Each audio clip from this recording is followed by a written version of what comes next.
సాయంత్రం 5 గంటలకు సీఎం రేవంత్ రెడ్డి కూడా చేరుకునే అవకాశం కనిపిస్తోంది. ప్రస్తుతం అక్కడ సహాయక చర్యలైతే ముమ్మరంగా కొనసాగుతున్నాయి. ఇప్పటికే పార్థివ వాహనాలను కూడా అక్కడ సిద్ధం చేసి పెట్టారు. ఎటువంటి అవసరం వచ్చినా సరే వైద్యులను కూడా అక్కడ సిద్ధం చేసి పెట్టారు. కాబట్టి సహాయక చర్యలు చాలా వేగంగా కొనసాగుతున్నాయని చెప్పుకోవాలి.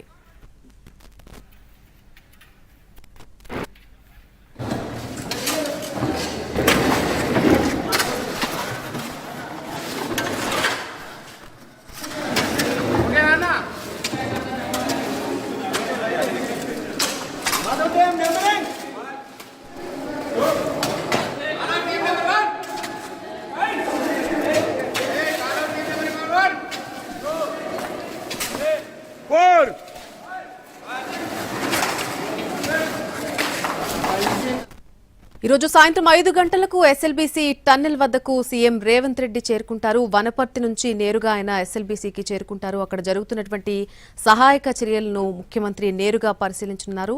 సాయంత్రం 5 గంటలకు సీఎం రేవంత్ రెడ్డి ఎస్ఎల్బీసీ టన్నెల్కు చేరుకుంటారు.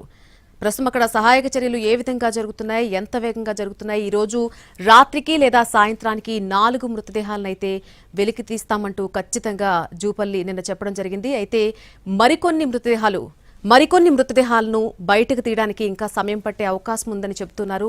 ప్రస్తుత పరిస్థితి పూర్తి అప్డేట్ అందించడానికి మా ప్రతినిధి చారి అందుబాటులోకి వస్తున్నారు. చారి, సాయంత్రం 4:15 వనపర్తిలో బయలుదేరుతారు సీఎం రేవంత్ రెడ్డి. ఈ రోజు వనపర్తి పర్యటనకి మరి కాసేపట్లో బయలుదేరినటువంటి సీఎం అక్కడ ఉన్నటువంటి అభివృద్ధి కార్యక్రమాలు అలాగే సభను కూడా ఏర్పాటు చేశారు. ఈ సభ ముగిసిన తర్వాత నేరుగా వనపర్తి నుంచి ఎస్ఎల్బీసీ టన్నెల్ ప్రమాదం జరిగినటువంటి చోటికి వెళ్లాలని సీఎం నిర్ణయించారు. కొద్దిసేపటి క్రితమే షెడ్యూల్ ఖరారైంది. 5 గంటలకి ఎస్ఎల్బీసీ టన్నెల్ కి చేరుకుంటారు.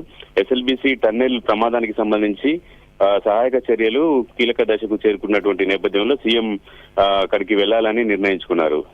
ప్రధానంగా 8 మంది లోపల చిక్కుకున్నటువంటి నేపథ్యంలో టెక్నాలజీని ఉపయోగించి వాళ్ళంతా సజీవంగా ఉన్నారు అనేటువంటి ఆశలను అయితే వదులుకున్నటువంటి నేపథ్యంలో సాయంత్రం వరకు కొంత కొలిక్కి వచ్చేటువంటి అవకాశం ఉంటుంది. కాబట్టి ఈ సహాయక చర్యలకు సంబంధించి అక్కడికి వెళ్లి ఉన్నతాధికారులతోటి సమీక్ష అలాగే టన్నెల్ జరిగినటువంటి ప్రమాదానికి సంబంధించినటువంటి వివరాలను కూడా సేకరించబోతున్నారు. ఇప్పటి వరకు రోజు అక్కడ జరుగుతున్నటువంటి అంశాలు పరిణామాలు అన్నిటి మీద కూడా సమీక్ష చేసినటువంటి సీఎం రేవంత్ రెడ్డి ఇవాళ ఎస్ఎల్బీసీ టన్నెల్ ప్రమాద స్థలానికి వెళ్లి అక్కడ సహాయక చర్యల్ని కూడా సమీక్షించాలని నిర్ణయించుకున్నారు.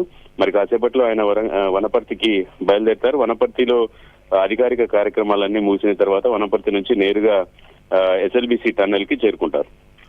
Right Chari, thanks for the update.